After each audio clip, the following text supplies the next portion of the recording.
ప్రియమైన దేవుని పిల్లలారా, దేవుని యొక్క దివ్యమైన వాక్యాన్ని ఈరోజు కూడా ఆరాధనలో ఆలోచన చేద్దాం. రాయబడిన దేవుని యొక్క వాక్యాన్ని బట్టి దేవుడు అనుకున్నాడు గనక, మాటతో ఈ ప్రపంచం ప్రకృతి కలిగింది గనక, క్రైస్తవేతరులకు క్రైస్తవులు చెబుతున్న విధానాన్ని అవమానకరంగా భావిస్తున్నారు. ఎలాగంటే, ఆ రోజులో ఇంత పెద్ద సృష్టి ఎలా చేశాడు దేవుడు, మరి మాటతో చేశాడు అని కొందరు చెప్పుకుంటున్నప్పుడు, ఎలా చేయగలిగాడు అని చాలా అపార్థంతో బైబిల్లో ఉన్న దేవుణ్ణి, ప్రభువుని నమ్ముకున్న వారిని అవమానకరంగా మాట్లాడుతున్నటువంటి దాఖలాలు ఈరోజు సమాజంలో మనం చూస్తున్నాం. కానీ ప్రియమైన దేవుని పిల్లలారా, దేవుడు ప్రకృతిని చేసిన, మనిషిని చేసిన, స్త్రీని చేసిన ఒక క్రమమైన పద్ధతిలో చేస్తాడు అన్నది వాస్తవం. ఈ వాస్తవాన్ని ఎరుగక క్రైస్తవులను అవమానించటమే పనిగా పెట్టుకున్న కొందరు మతఛాందసవాదులు ఘోరాతిఘోరంగా క్రైస్తవ్యాన్ని అవమానించి మాట్లాడటం అనేది ఈరోజు ఎక్కువగా సోషల్ మీడియాలో మనకు కనబడుతుంటుంది.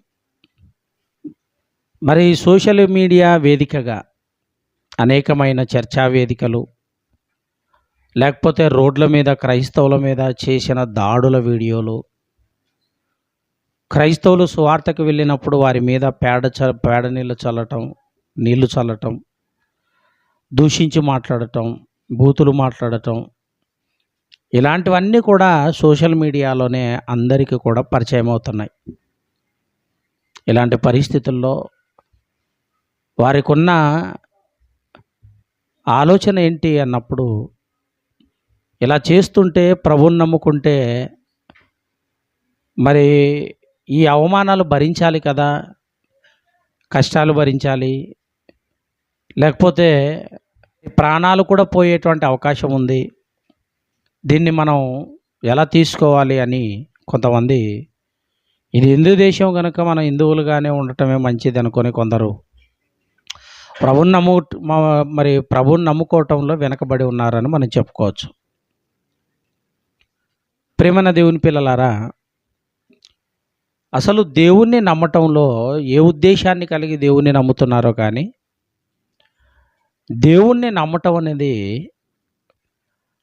కేవలం ఒక విలువైన లేకపోతే ఉన్నతమైన లోకానికి తీసుకెళ్ళి కలకాలం అక్కడ ఆనందించేటువంటి లోకంలో దేవునితో ఉండేటువంటి లోకం అది. దానికోసం భూమి మీద ప్రాణాలతో శరీరముతో ఉంటుండగా ఆయనను నమ్ముకోవాలి, ఆయన కోసం ప్రయాసపడాలి, ఆయన కోసం అవమానించబడాలి, ఆయన కోసం దూషింపబడాలి. క్రైస్తవ్యంలో అవమానం అనేది సర్వసాధారణంగా మనం భావించాలి. అప్పుడే ప్రభువు కొరకు నేను నిలవబడాలి అన్న ఆలోచనలు ఎక్కువైపోతాయి. అలా బ్రతకడానికి అవకాశం ఉంది. ప్రియమైన దేవుని పిల్లలారా, దేవుడు ఎందుకు మనల్ని అందరినీ కూడా కలిగించాడు, ఎందుకు మరలా లోకంలో ఉన్నటువంటి మనల్ని తన వైపు త్రిప్పుకున్నాడు వాక్యముతో, ఎందుకు తన వైపు త్రిప్పుకొని దేవుని కోసం నిలబడాలి అన్న భావజాలాన్ని వాక్యం ద్వారా తెలియజేస్తున్నాడు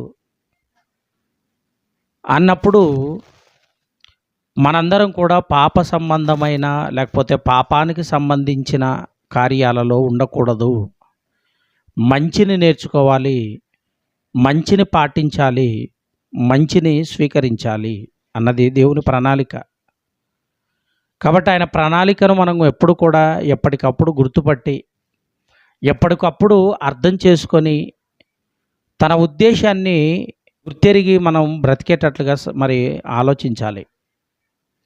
ప్రియమైన దేవుని పిల్లలారా, అంటే దేవుడు కోరుకున్న విధానాన్ని మనం ఎప్పుడైతే నేర్చుకుంటామో, మనం ఆయన కొరకు ఎంత కష్టమైనా కూడా భరించి ఆయన కోసం బ్రతకగలం.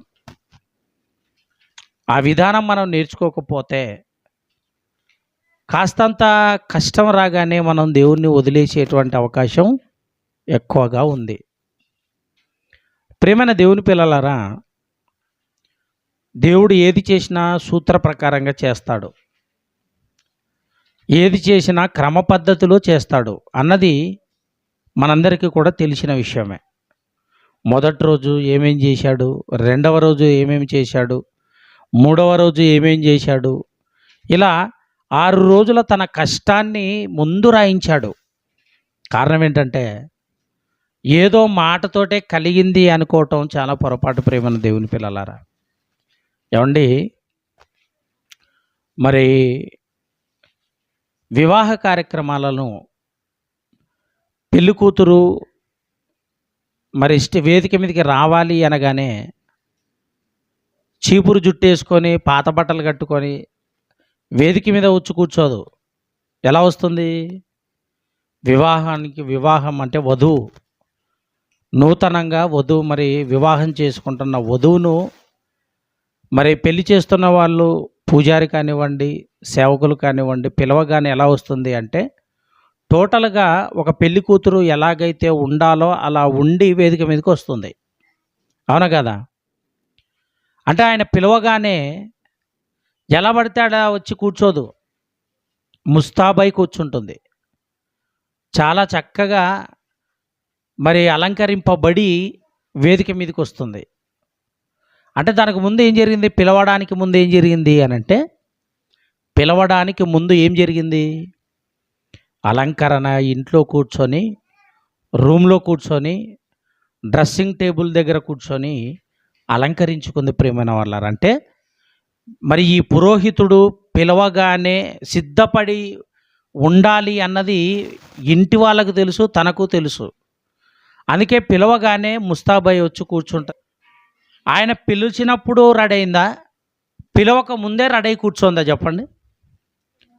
పిలవక ముందే రెడీ కూర్చుంది. మీకు ఇక్కడ అర్థం కావాలి, దేవుడు కూడా ప్రకృతిని చేస్తున్నప్పుడు అండి, తన స్వహస్తాలతో చేశాడు, తన కష్టంతో చేశాడు, శ్రమపడి చేశాడు అన్నది బైబిల్ చెప్పినటువంటి మాట.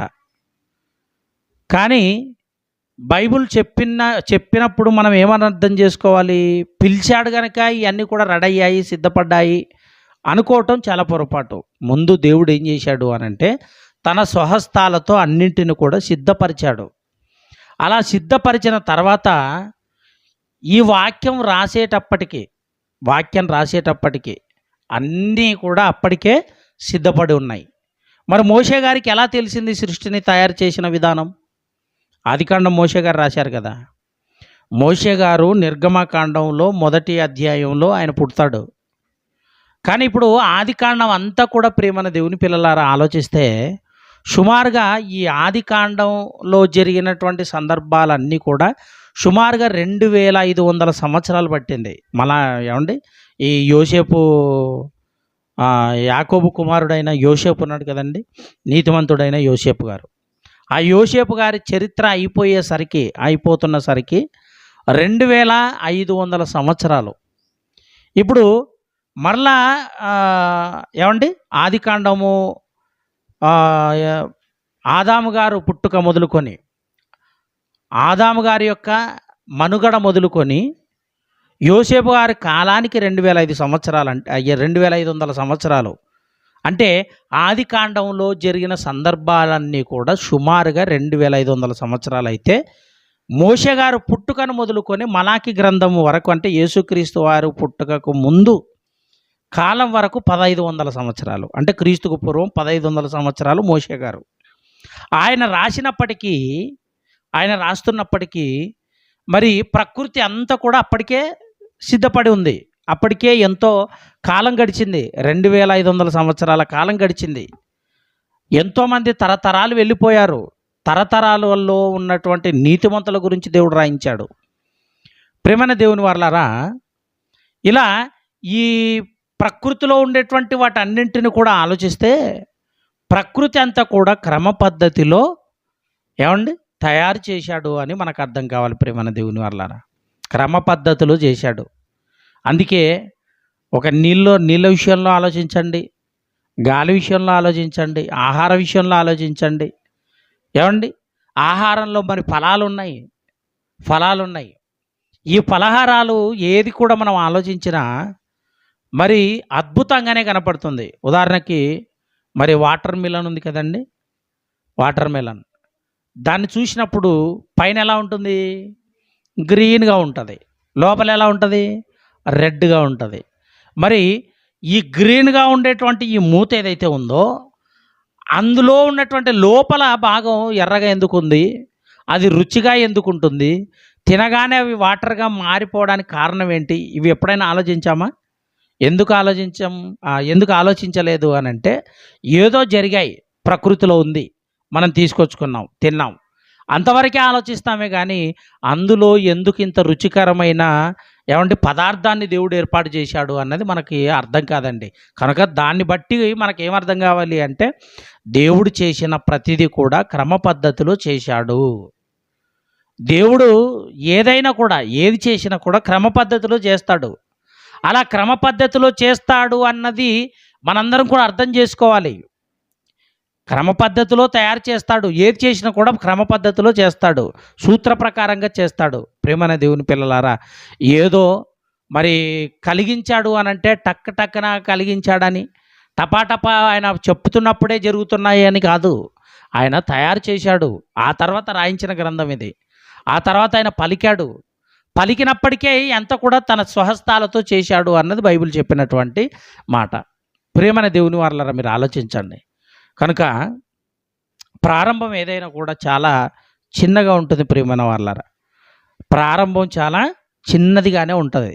ఆ తర్వాత దేవుడు తన మరి ఎత్తి పట్టుకోనగానే చాలా అభివృద్ధిలోకి వెళ్ళిపోతుంది. చాలామంది ఆత్మీయంగా బలపడతారు, దేవునిలో నిలవబడడానికి అవకాశం ఉంది. కనుక ఒకసారి బైబిల్లో ఒక మాటను మనం చూద్దామండి. పేతురు రాసిన మొదటి పత్రిక 5వ అధ్యాయము 6వ వచనం. దేవుడు తగిన సమయమందు మిమ్మును హెచ్చించున్నట్లు ఆయన బలిష్టమైన చేతి క్రింద దీన మనస్కులై ఉండుడి అన్నాడు. చూడండి ప్రేమన వాళ్ళరా, ఏమండి దేవుడు మరి మిమ్ములను హెచ్చించినట్లు, మనం శరీర సంబంధంగా లేకపోతే మన పరిస్థితులను బట్టి మనం చాలా తగ్గించుకొని ఉంటాం, చాలా తక్కువ చేసుకొని బ్రతుకుతుంటాం. కానీ దేవుణ్ణి నమ్ముకున్నటువంటి మనకి ఎందుకు ఇంత కష్టాలు, ఇంత శ్రమలు, ఇంత బాధలు ఎందుకు వస్తున్నాయి? ఎందుకు మన కష్టం మీద మనం బ్రతకాల్సి వస్తుంది అన్నప్పుడు ప్రియమైన వాళ్ళరా, దేవుడు మనకంటూ ఒక సమయాన్ని ఏర్పాటు చేశాడట. ఆ సమయంలో తగిన సమయమందు మిమ్మలను మీరు అందరూ కూడా హెచ్చింపబడతారు అన్నాడండి. పడతారు అన్నాడు. ఏమండి, ఒక మొక్క వేయగానే తన ఫలాలను అనుభవించాలి, తన ఫలాలను తీసుకోవాలి, ఆ మొక్క యొక్క ఫలాలను తీసుకోవాలన్నది మన పద్ధతి. కానీ దేవుడు ఏం చేస్తాడో తెలుసా? అవి క్రమ పద్ధతిలో పెరగాలి. ఏమండి, దానికి నీళ్లు పోయాలి, ఎరువు వేయాలి, దాన్ని పెంచాలి, పోషించాలి. అలా పోషించిన తర్వాత అది పెద్దగైన తర్వాత దాని ఫలాలు వస్తాయి, అప్పుడు తీసుకోవాలన్నది దేవుని యొక్క ప్రాసెస్ అది. ఎందుకంటే మొక్కగా ఉన్నప్పుడే దాని ఫలాలు తీసుకోవాలంటే కష్టం. మొక్కగా ఉన్నప్పుడు దాని ఫలాలను పొందుకోవాలనుకోవడం చాలా పొరపాటు. ఇది మన ఆలోచన, మనిషి యొక్క ఆలోచనకు దేవుని యొక్క ఆలోచనకు ఎంత వ్యత్యాసం ఉంటుందో మీరు ఆలోచిస్తే ప్రియులారా. మరి మొక్కగా నాటినప్పుడే దాని ఫలాలను ఆశించడం కాదు, అది సూత్ర ప్రకారంగా లేకపోతే క్రమ పద్ధతిలో పెరగాలది. పెరిగిన తర్వాత ఫలాలను ఇచ్చేటువంటి సమయం రావాలి. దాన్నే తగిన సమయము అన్నాడు. ప్రియమైన వాళ్ళరా, తగిన సమయము అన్నాడు. అంటే ఇప్పుడు మనం కూడా తగిన సమయం మనకు కూడా రావాలి. తగిన సమయం మనకు కూడా వచ్చినప్పుడే మనం కూడా దేవుడు అనుకున్నట్టుగా లేకపోతే మనం అనుకున్నట్టుగా హెచ్చింపబడే సమయం వస్తుంది.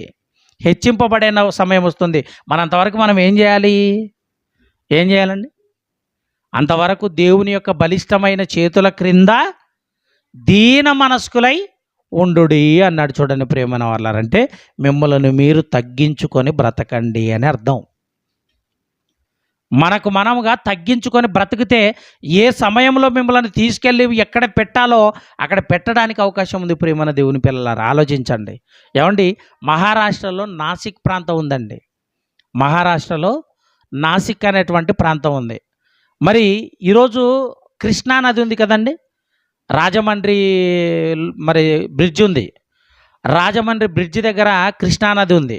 ఆ కృష్ణానది ఎక్కడ ప్రారంభమైంది అంటే నాసిక్ నగరంలో, నాసిక్ ప్రాంతంలో, మహారాష్ట్రలో నాసిక్ ప్రాంతం అనేది ఒకటి ఉంది. అక్కడ స్టార్ట్ అయింది. అక్కడ స్టార్ట్ అయినప్పుడు ఎలా ఉంది అని అంటే చాలా ఒక నీటి బుగ్గగా చిన్నగా ఉంది అక్కడ. కానీ రాజమండ్రి ఈ బ్రిడ్జ్ ఎంత ఉందో తెలుసా? సుమారుగా 5 కిలోమీటర్లు ఉందండి. 5 కిలోమీటర్ అంటే 4.75 కిలోమీటర్లు ఉంది. ఏమండి, అంటే ఇంత పెద్ద నదిగా ఎందుకు మారింది? ఒక చిన్న మరి నీటి బుగ్గలాగా ఉంది కదా నాసిక్ ప్రాంతంలో. అక్కడి నుంచి బయలుదేరి వచ్చి వచ్చి వచ్చి ఇప్పుడు విజయవాడలో, లేకపోతే రాజమండ్రి అంటే విజయవాడ దాటిన తర్వాత రాజమండ్రి వస్తుంది. రాజమండ్రి బ్రిడ్జ్ సుమారుగా 4.75 కిలోమీటర్లు అండి. అంటే సుమారుగా 5 కిలోమీటర్ల పొడవు ఉంటుంది. చాలాసేపు అవుతుంది మరి దాటడానికి, ఆ బ్రిడ్జ్ దాటడానికి చాలాసేపు అవుతుంది. వెళ్ళాలి, ట్రైన్లో వెళ్తున్నప్పుడు వెళ్ళి చాలాసేపు అవుతుంది అవతలకి మారడానికి. అంటే ఇంత చిన్నది ఇంత పెద్దగా ఎందుకు అయింది? ప్రారంభం ఎలా ఉంటుంది అని చెప్పాను, చిన్నగానే ఉంటుంది. అంటే ఇప్పుడు కృష్ణానది యొక్క, ఏమండి, కృష్ణానదే గోదావరి నది, క్షమించండి, గోదావరి నది. ఈ గోదావరి నది ప్రారంభంలో చాలా చిన్నది. అలాంటి చిన్నదైనటువంటి ఆ ప్రాంతంలో నుండి ఇలా వస్తూ ఈ నది ఏమవుతుంది అని అంటే చాలా పెద్దదైపోయింది. ప్రేమన దేవుని పిల్లలారా, అలాగే దేవుని యొక్క రాజ్యం కూడా ప్రారంభంలో చాలా చిన్నదండి. ఆ విషయాన్ని యెషయా గ్రంథంలో మనకు చెప్తాడు. చూడండి ఒకసారి, యెషయా గ్రంథం 2వ అధ్యాయం 2వ వచనం నుంచి. అంత్యదినములలో పర్వతముల పైన యెహోవా మందిర పర్వత శిఖరమున స్థిరపరచబడి కొండల కంటే ఎత్తుగా ఎత్తబడును. ప్రవాహము వచ్చినట్లు సమస్త అన్యజనులు దానిలోనికి వచ్చెదరు. ఆ కాలమున సియోనులో నుండి ధర్మశాస్త్రము, యెరూషలేములో నుండి యెహోవా వాక్కు బయలువెళ్ళును. జనములు గుంపులుగా వచ్చి యాకోబు దేవుని మందిరమునకు, యెహోవా పర్వతమునకు మనము వెలుదము రండి. ఆయన తన మార్గముల విషయమై మనకు బోధించును. మనము ఆయన త్రోవలలో నడుతము అని చెప్పుకొందురు అన్నాడు. చూడండి ప్రియమైన వాళ్ళారా, ఆయన త్రోవలో మనం నడుతము. ఎంతమంది వచ్చారట? గుంపులుగా ప్రవాహము వచ్చినట్లు వస్తారట జనాలు. వచ్చారా? ఏమండి, వచ్చారా? ఆలోచించని ప్రియమైన వాళ్ళారా, అంటే అంత్య దినాలలో ప్రభు గొప్పతనాన్ని తెలుసుకొని ఎంత మరి ఈరోజు ప్రపంచవ్యాప్తంగా క్రైస్తవుల యొక్క జనాభా ఆలోచించగలిగితే ప్రియమైన వాళ్ళారా, సుమారుగా 400 కోట్లకు పైగా క్రైస్తవులుగా ప్రభుని నమ్ముకున్నవారు, లేకపోతే ప్రభు యొక్క మాటకు, ప్రభు తన త్యాగాన్ని, లేకపోతే ఆయన చెప్పిన మాటలకు ప్రభావితమై ఆయనను నమ్ముకున్నారట. ఎంతమంది? ప్రపంచ జనాభా 950 కోట్ల మంది అయితే అందులో సుమారుగా 400 అంటే సగానికి సగం మంది ఏమండి ప్రభుని నమ్ముకున్న వారే ఉన్నారు. ఇప్పుడు క్రైస్తవులు ప్రపంచ మరి జనాభాలో 850 కోట్ల మందిలో ఎక్కువగా క్రైస్తవులే ఉన్నారు. మిగిలిన వారేం లేరు. ఇంకా మిగిలిన వాళ్ళు మరి వారి లెక్క ప్రకారంగా వారి ఏమండి వాళ్ళు నమ్ముకున్నటువంటి విధానంలో వాళ్ళు ఉన్నారు. ప్రేమైన దేవుని పిల్లలారా, మీరు ఆలోచించండి. దేవుడు ఏం చెప్తున్నాడంటే యెషయా గ్రంథంలో, అంత్యదినములలో ఆయన రాజ్యంలోకి ఎంతమంది వస్తారంట అంటే ప్రవాహము వచ్చినట్టు అన్యజనులు అందరూ కూడా వస్తారు అని చెప్తున్నాడండి. అన్యజనులు అందరూ కూడా వస్తారు అన్నాడు. ఏమండి, ఎక్కడో దావీదు గారు మరి గొర్రెలు కాచుకుంటూ అడవి ప్రాంతంలో పాటలు పాడుకుంటూ దేవుని స్మరించుకుంటూ ఉండేవాడు. ఎక్కడో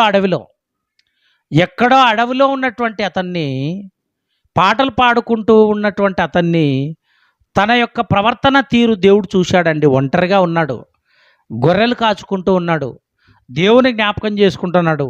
ఆయన పాటలను జ్ఞాపకం చేసుకుంటున్నాడు. అదే సమయంలోనండి గొర్రెలు మరి ఒకసారి మరి ఎలుగుబంటి ఎత్తుకుపోయింది. ఎలుగుబంటి నోటిలో నుంచి గొర్రెను కాపాడాడు.